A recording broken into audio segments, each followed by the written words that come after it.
Thank you, Mr. Speaker. Honorable Speaker, I rise pursuant to Standing Order number 232-1, hereby to present a petition to the Senate submitted by the Kipsigis community clan organizations and citizens of the Republic of Kenya and residents of Kericho County. As you are aware, Mr. Speaker, under Article 119(1) of the Constitution, and I quote, "Every person has a right to petition Parliament to consider any matter within its authority, including enacting, amending, or repealing any legislation." End of quote. The salient issues raised in the petition are as follows, Mr. Speaker. A, that the British colonial government forcefully took away the Kipsigis ancestral land during the colonial period, and that 1, there was no compensation to the Kipsigis community for the land taken for settlement by the British. Instead, the Kipsigis people became squatters and forced to provide cheap labor to the British settlers. 2, after the First World War, the colonial government forcefully evicted the Kipsigis community from their ancestral land around Kericho, Kerenga, and Tagabi estates and the whole of their African highlands, so as to give it to the British soldiers in the name of British East African Disabled Officers Colony. 3, the forcefully taken away land includes Unilever Tea, Brookborn, or now Ekatera, James Finlay, which was then African Highlands, George Williamson, in charge of Changoy and Lesla, Sotik Tea, Sotik Highlands, Kaisugu Tea, Mau Tea, Koru and Fortenan Farms, Cap Normans, Kabianga Tea and Tinga Farms, among others. When Kenya gained independence in 1963, the land forcefully taken from the Kipsigis community continued to be held and used by those who forcefully acquired it during the colonial administration. That the Kipsigis community is seeking redress in the form of compensation and an apology by the British government for the damage caused in the forceful eviction and use of their land. D, the Kipsigis community lodged a claim with the NLC in 2017, that's a National Land Commission. However, disagreements arose on some of the recommendations made by the commissions as the community members were not involved in negotiations. E, the petitioners have forwarded the matter to relevant authorities for consideration, but the response has been unsatisfactory. That none of the issues raised in this petition are pending before any court of law or any other legal body. 4, consequently, the petitioners pray to the Senate as follows: that you hear and consider this petition, that you assist in following up lawsuits against the British colonial government for compensation and a formal apology. 3, that you intervene in ensuring that the necessary institutions, bodies, and review all land laws, regulations put in place by the British colonial government that are discriminatory towards indigenous African communities and lawfully return the land to the Kipsigis community to be registered as a Kipsigis community group of Ts. 4, intervenes in resolution of the disputed recommendations made by the NLC on the matter. And finally, takes any measures or recommendations that the Senate may deem appropriate. Thank you, Mr. Speaker.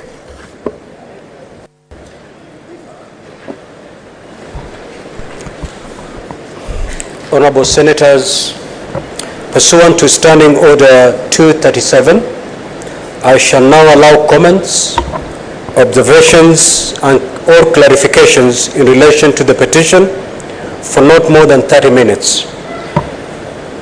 Senator Gloria.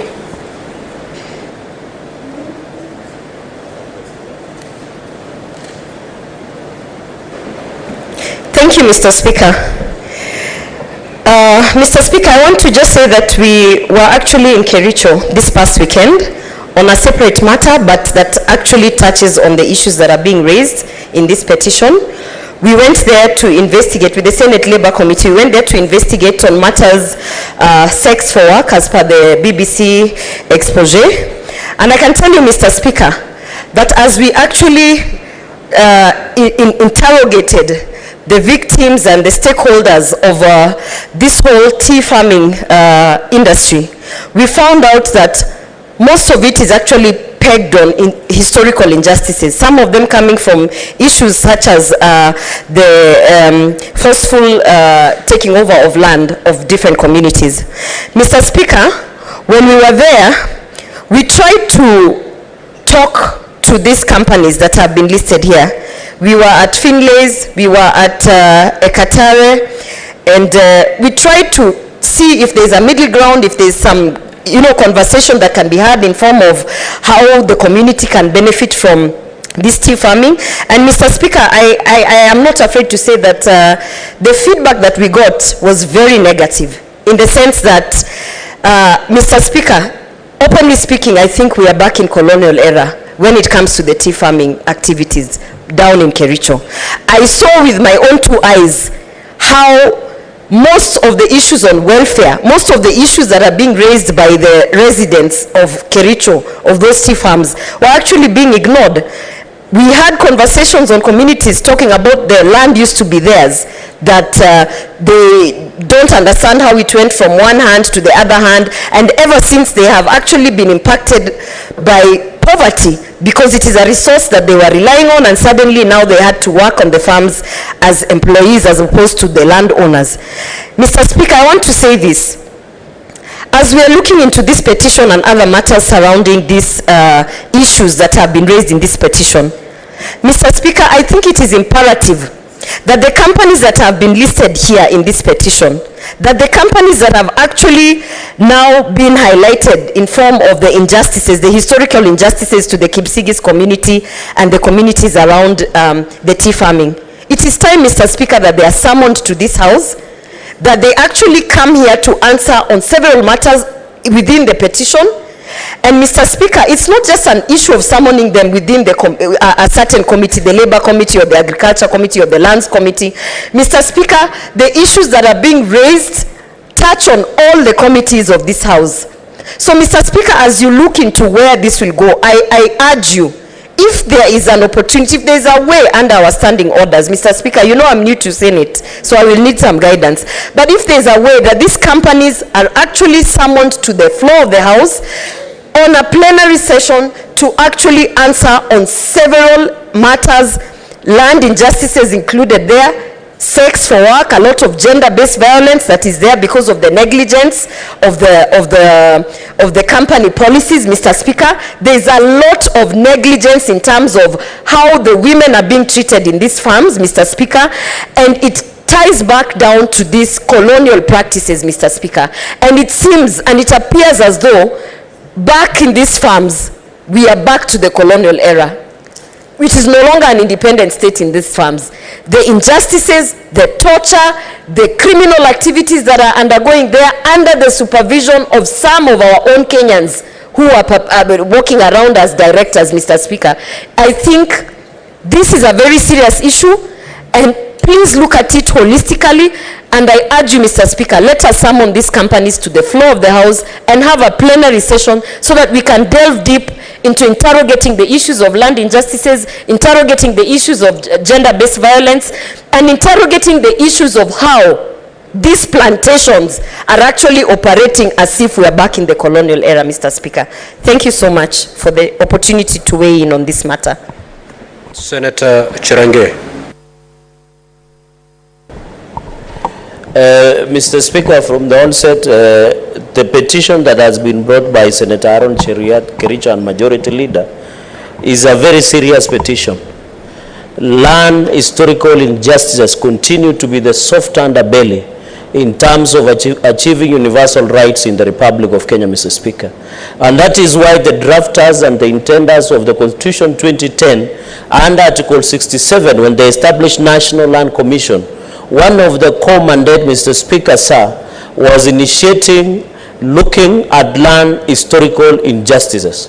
It is very sad that most of the lands in Kericho, Mr. Speaker, were awarded to the what we call champions of war at the expense of the indigenous or the native people of the Kipsigis community in Kericho County, Mr. Speaker.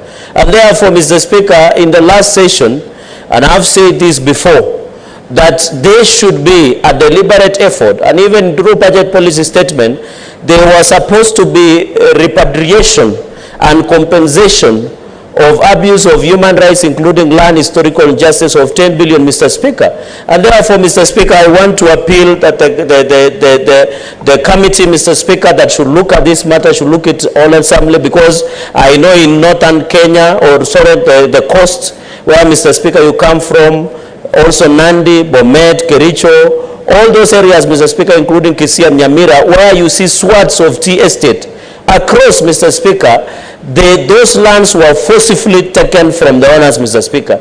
And I continue to say the tea that is taken across Europe, Mr. Speaker, continues to be stained by the blood of our forefathers who fought against forceful eviction from their land. And this is human rights issue.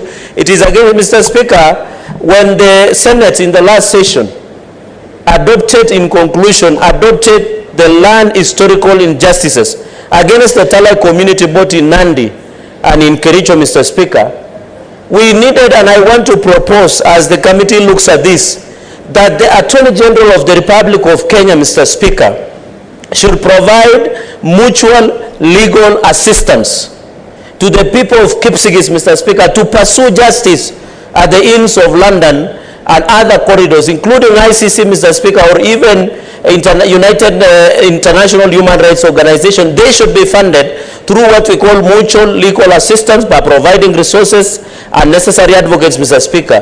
One of the resolution of land historical injustice of Talai, which the Senate adopted, and it is on record and answered of the Senate, was compensation from the British government, Mr. Speaker.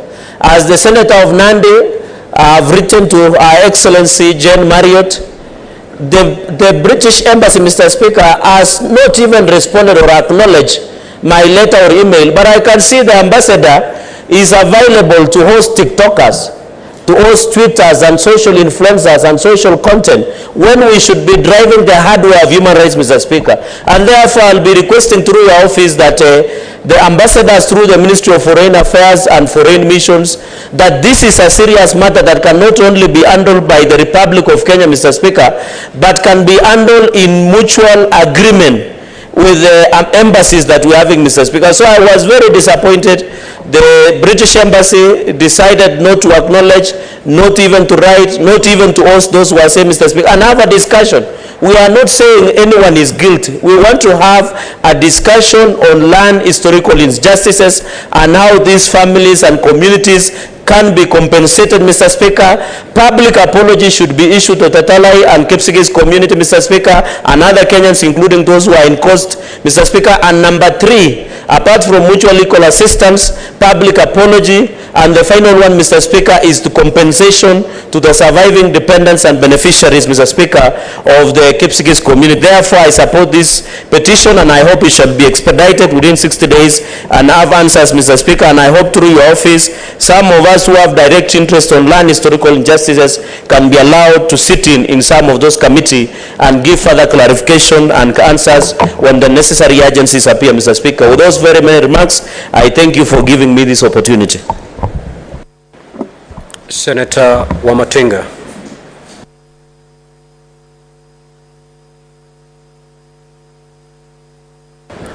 Thank you very much, Mr. Speaker, sir. I also rise to support the petition and indeed state in no unmistakable terms historical injustices in this country have far too long been spoken about, but they've lacked political commitment to address them. Mr. Speaker, sir, when we talk about the Kipsigis, it is the same story. We talk about the communities living around the colonial villages around the Mount Kenya region, people who were forcibly evicted from their homes because some colonial masters felt that they were a threat to the peace of that country then. Mr. Speaker, sir, it is so unfortunate that 60 years after independence, we still continue talking about colonial villages. It is equally unfortunate, Mr. Speaker, sir, that those people who were forcibly evicted from their land after we got independence, those pieces of lands were taken by a few individuals who became the new colonial masters, and they are continuing to enjoy the fruit and the sweat of those who went to fight for independence at the expense of their offsprings. Mr. Speaker, sir, as we speak about the Kipsigis and addressing the historical injustices that were melted to the Kenyans, we must not forget, Mr. Speaker, sir, that unless we come into terms with our history, with our past, we will never find peace. You go to the Coast Province, it is the same story. You go to the Western, all around the country, the story is the same. Historical injustices melted by some colonial masters who today purport to be the masters of democracy and who purport to lecture us how to move our country forward, while they know that we still continue suffering under the division, under the oppression acts that they committed to us. It is the high time, Mr. Speaker, sir, that we as a country stood up and said, the enough is enough, we must get away out of this. I do remember, Mr. Speaker, sir, having lived for over 20 years in Germany, I saw the Jewish who were placed by the Nazis. They did seek legal redress and they got it for the oppression that they got. We as a country, Mr. Speaker, sir, we must also deliberately and with concerted effort attempt to address some of these issues. We know that land is a very, very emotive issue across the country, because when some were fighting in the forests, those who are the collaborators, Mr. Speaker, sir, they joined hands, grabbed everything that was left, and today we know that almost half of Kenya is owned by a few families. It is sad, Mr. Speaker, sir, listening to the injustices that have done, sex for work, thief across the country, and we must make the resolve as a house, as politicians, as the leaders of this country, to move forward a step further and say that these historical injustices must come to an end. Mr. Speaker, sir, I therefore think that we as the House of Senate, we must go back to our counties and try to bring our people together and once and for all address these historical injustices. I therefore support. Thank you, Mr. Speaker, sir. Senator Tabitha.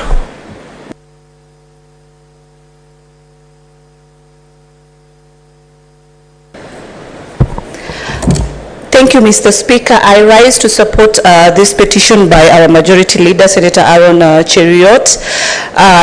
Mr. Speaker, I want to state that at this moment in 2023, it's actually very sad to be in our position discussing colonial issues, because we are at a time that we should be behind these issues, and it really saddens with the reports that I've also had from my colleagues' sentiments and input that state that issues of land where our people have been actually put off from where they've been living for so long. At the same time, they are employees of these particular farms that are owned by these white people, and at the same time, they are still being harassed by the same people who've actually ended up employing them. Then what next for them if these are the same people that have taken them to the positions that they are? I want to support and state that this issue should not just be even within the Kipsigis people area, the region of Kipsigis, but it should actually go beyond any other regions that we have still the same crisis, to co-join the same issue. And also, if Mr. Speaker, you could allow that this issue be addressed by different committees, so that the bigger picture is to be addressed, so as to get a long-term solution on these particular matters. As Senator Omatinga says, I support that it's the high time, us as the Africans, we stop this element of always wanting to depend on the Western in terms of how they want to come and dictate us, our nations. We need to stand firm as African regions and soldier on and fight on for what is right for our own people, and to stop the dictatorship of what the British colonials and any other Western countries want to come and dictate to our people and to our country. Thank you, Mr. Speaker. Senator Kinyo. Asante Bwana Spika kunipa fursa hii. Nataka kuunga mkono dua lililoletwa na kiongozi walio wengi katika jumba hili.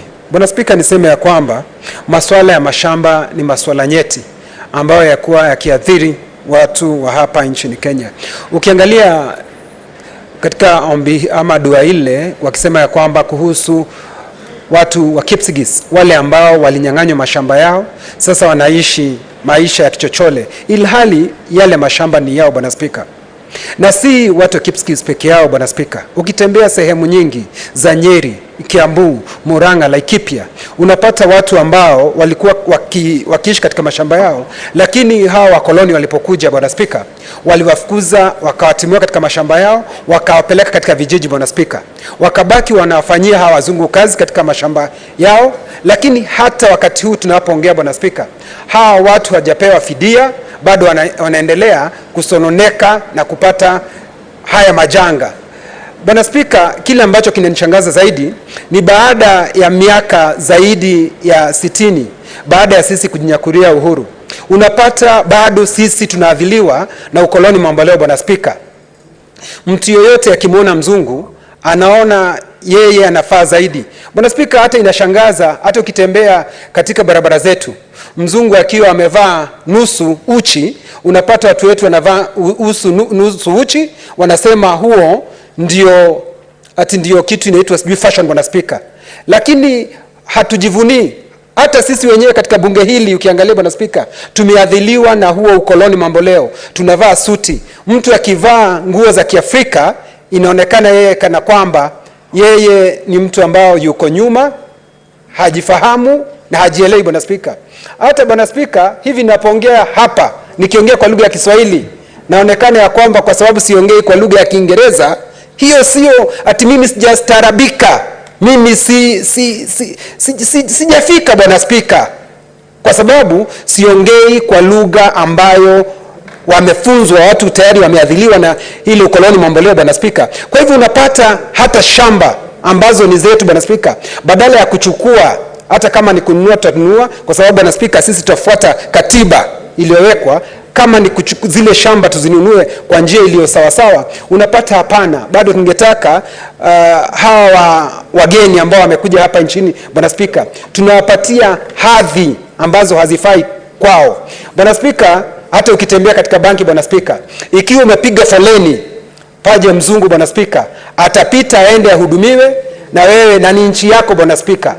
Lakini ukienda katika nchi zao, hata watu wengi ambao wametembea katika nchi zile, Bwana Spika, na kumbuka, Bwana Spika, tulitembea na seneta ambaye sitamtaja hapa katika nchi za Uraibuni, Bwana Spika.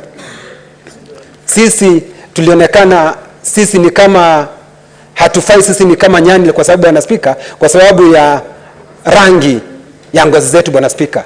Kwa hivyo ni vizuri kamati ambayo itakuwa ikishughulikia haya mambo iyashughulikie kwa undani kabisa, Bwana Spika, na siwe na uoga, Bwana Spika. Sisi tofauti ya mimi na mzungu, hakuna tofauti, Bwana Spika. Tofauti iliyoko pengine ni rangi. Na una watu ukiangalia, Bwana Spika, ukitembea hapa unapata ndugu zangu wengine wanajaribu kubadilisha rangi zao ndio wakae ni kama wale wazungu, Bwana Spika, kwa sababu sisi hatujiamini, Bwana Spika. Kwa hivyo ningeomba kamati ambayo itashughulikia, na ni kamati nyingi ambazo zimehusika pale, Bwana Spika, ziangalie haya mambo kwa kindani. Kama ni kutembelea hale mashamba ambayo yamenyakuliwa kutoka kwetu, Bwana Spika, waangalie kwa kindani, na si pale peke yake, Bwana Spika, hata kwetu Laikipia kuna wazungu, Bwana Spika, ambao wengine wanawasumbua wa Afrika, Bwana Spika. Ni juzi tu nakumbuka, hata ijapokuwa ni muda mrefu kidogo, kuna mzungu ambaye nakumbuka watu wakitembea katika shamba lake alikuwa akiwapiga risasi, Bwana Spika. Na inaonekana hakuna chochote ambacho kimefanywa, Bwana Spika, kwa sababu sisi tuko katika nchi yetu na hatuamini ya kwamba nchi hii ni yetu, Bwana Spika. Tulipewa na Mungu na tunapaswa kuishi hapa bila kumwogopa mtu yoyote, kwa sababu sisi ni nchi huru, Bwana Spika. Kwa hivyo kamati ambayo itashughulikia ni kamati ya mashamba, ni kamati ya ukulima, ni kamati ya mambo ya labor, Bwana Spika, waangalie na waulize maswali haya magumu. Kwa nini sisi hatujiamini, Bwana Spika? Ndio tuweze kuondoa ukoloni mambo leo, Bwana Spika, na tuweze kujiamini, kwa sababu Mwafrika, Muingereza, mtu wa rangi yote, Mhindi, sisi sote mbele ya Mwenyezi Mungu, sisi sote ni sawa. Nikikatwa damu yangu nikiwa mtu mweusi, kukatwe mzungu, damu zote, Bwana Spika, zitakuwa ni nyekundu. Asante, Bwana Spika.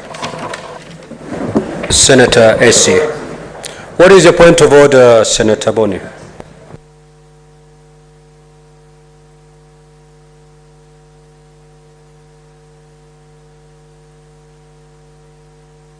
Mr. Speaker, I do want to interrupt our colleague, but we have all followed his debate.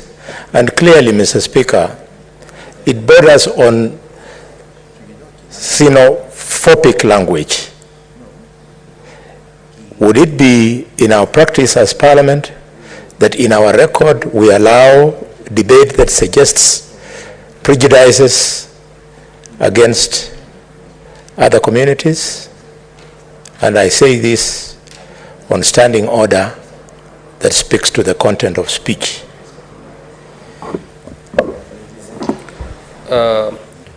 First, Senator Boni, you ought to have risen on a point of order while Senator Kinyua was still speaking. And therefore, raising on a point of order after the speech has been made cannot be sustained.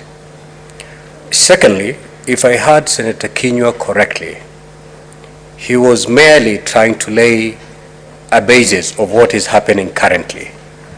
That one, as Africans, we have embraced so much Western culture to the extent that we feel it is more superior compared to the African culture. And therefore, we are victims of our own omissions and actions. That was his observation. I don't think it borders on what you're stating. He has not in any way called upon Kenyans to take out and drive any community out of this country. Far from it.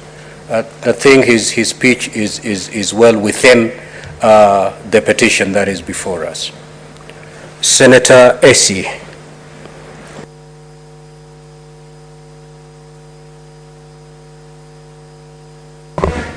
Thank you, Mr. Speaker.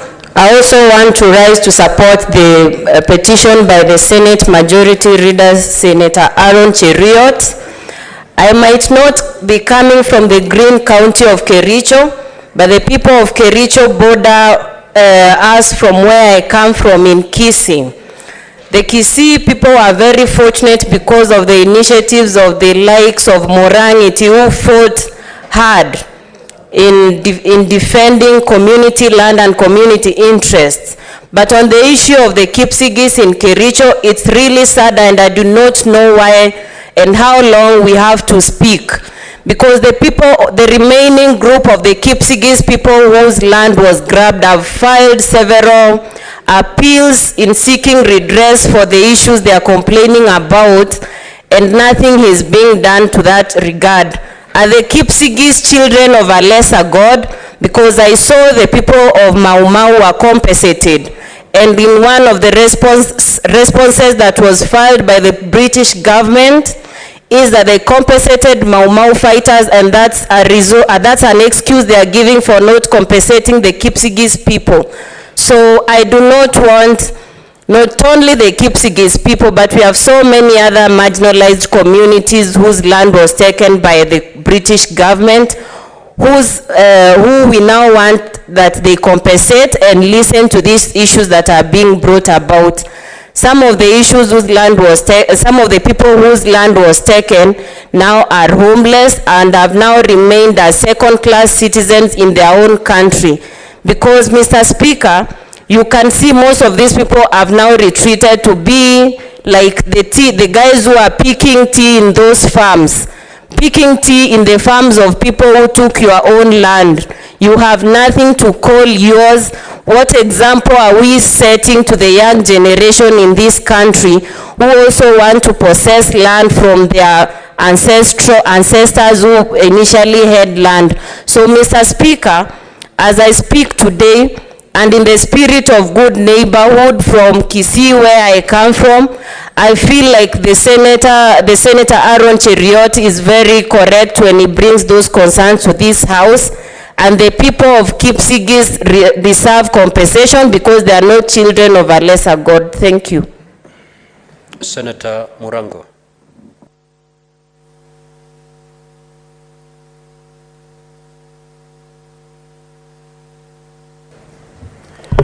Asante sana mstahiki Spika. Pia nitaongea kwa Kiswahili kama mwenzangu Senator Kinyua wa Laikipia.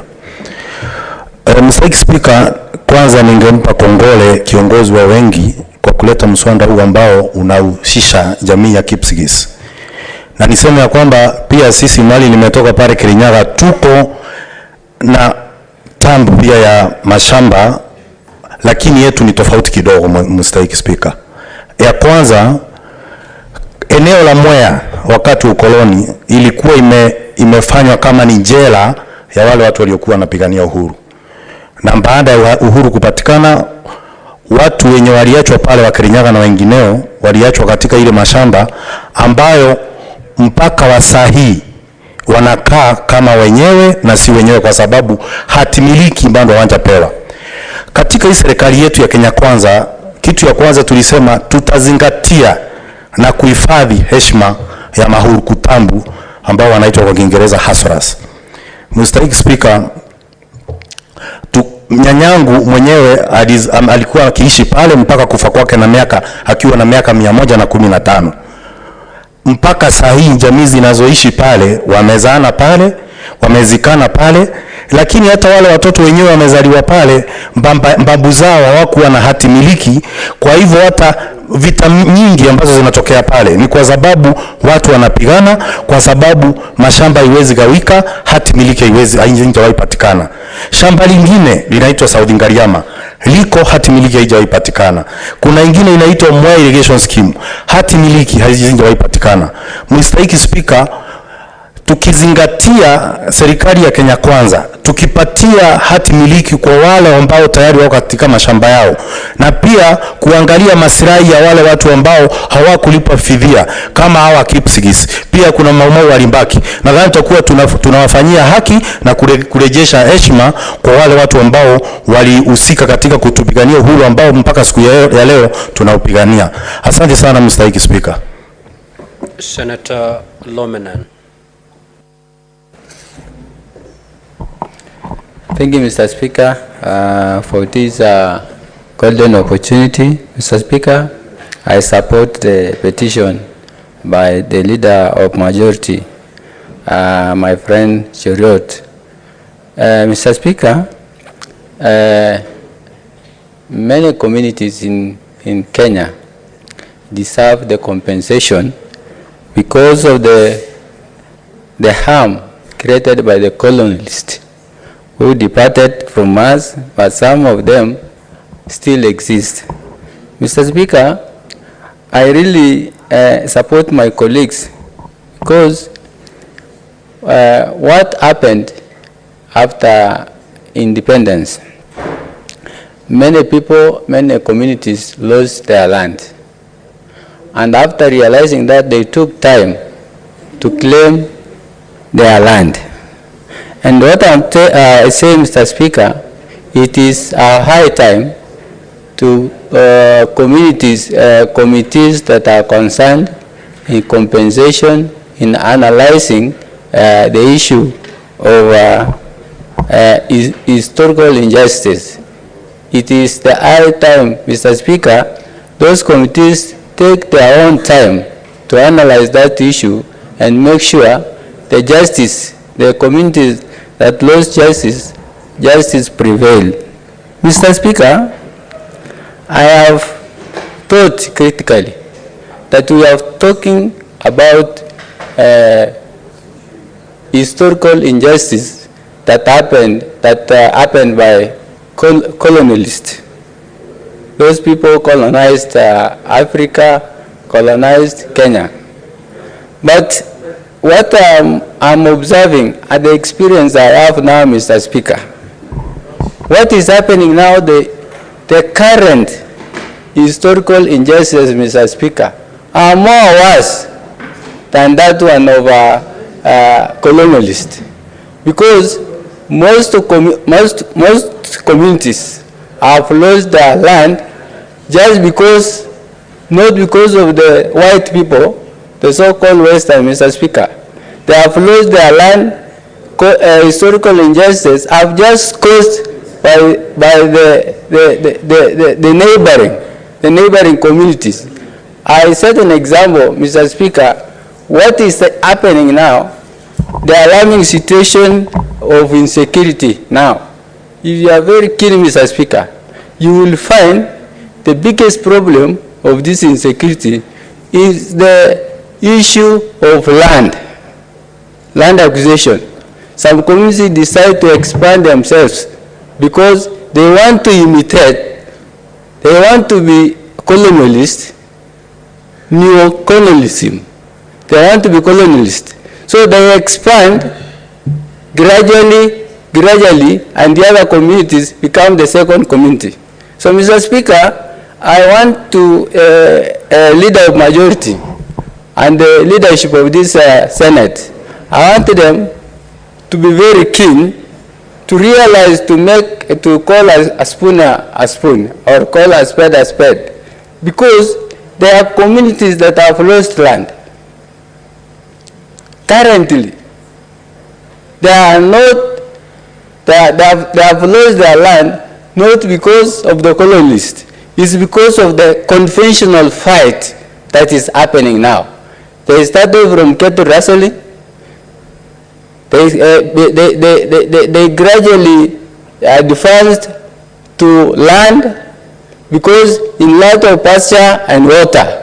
When you find land and water or grazing pasture in a neighboring community, so you own it by gun, you own it by force, meaning that the community, the current community that lives there do not deserve. So what I'm saying, Mr. Speaker, I will ask this Senate to form a committee that will take time to plot the boundaries that were plotted by the colonialists. It seems that people have forgotten. I ask the leaders of this Senate, take your own time to remind most of the community, to remind the boundaries, because they seem they have forgotten their boundaries. That is why we are fighting every day. People are losing life, people are losing land, people are losing property because of this issue of dispute, land dispute. And I know the Kipsigis suffer the same thing with the Maasai. And this is the issue, Mr. Speaker. It is just good to say the truth. We are just suffering as leaders here, yet we are bleeding in our hearts. This problem of land is really paining us. Mr. Speaker, just the way my brother Senate Cheruiyot said, what is happening, Mr. Speaker? We have Africacentrism and we have Eurocentrism. The perception, the African perceptions are denied. We are denied to use our perspective to judge ourselves. Instead, they use Western Eurocentrism perspectives to judge Africacentrism. We were created in the image of God, Mr. Speaker, and we bear the prescription of God. No one who is better than the other. It doesn't know the color doesn't matter. The contents matters. Because, Mr. Speaker, even if you analyze aesthetics, the study of beauty, there is beauty, accidental beauty, and there is intellectual beauty. With accidental beauty, Mr. Speaker, he did not apply to be the son or daughter of a parent. It happened accidentally. You found yourself, you are a son of a Homer, you are a son of a reasonable woman. So it wasn't your mistake. You did not apply for it. And Mr. Speaker, so you don't blame. We cannot apply the Western perception in African perception. We have won our perception. Even if it is scientists, Mr. Speaker, I have, Mr. Speaker, to convince, even if it's the whole world, that the people, the community I come from, are the great scientists, because they were the first one to make spears out of the nail. I have never seen any Western world using a nail to make a spear. I have never, meaning that, Mr. Speaker, we neglect our natural intelligence for the sake of perception of imitation. And the imitation is limitation. We have to capitalize on our perception. We have to capitalize on our intelligence. So, Mr. Speaker, something that I want committee to be sure of. Mr. Speaker, it is true, Kenya is a republic.